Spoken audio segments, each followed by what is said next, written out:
দীর্ঘ ১ বছরেরও বেশি সময় ধরে বাংলাদেশ জাতীয় দলের বাইরে রয়েছেন সাকিব আল হাসান। দেশের আদালতে একাধিক মামলা থাকায় এখনো দেশে ফিরতে পারেননি, যার প্রভাব পড়েছে তার আন্তর্জাতিক ক্রিকেট ক্যারিয়ারে। ফলে দীর্ঘ সময় ধরে জাতীয় দলের জার্সিতে মাঠে নামা হয়নি এই অভিজ্ঞ অলরাউন্ডারের।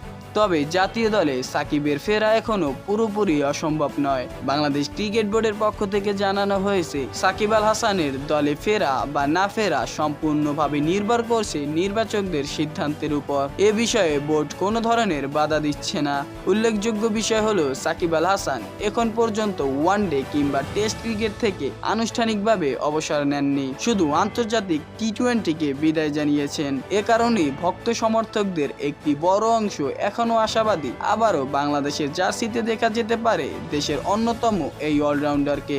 সাকিব নিজেও বিভিন্ন সময়ে দেশের হয়ে খেলার আগ্রহ প্রকাশ করেছেন। সবশেষে এখন অপেক্ষা নির্বাচকদের সিদ্ধান্তের উপর। সেই সিদ্ধান্তই নির্ধারণ করবে দীর্ঘ বিরতির পর আবারও জাতীয় দলের জার্সিতে ফিরবেন কিনা সাকিব আল হাসান। মোহাম্মদ সাকিব, জানানো টিভি।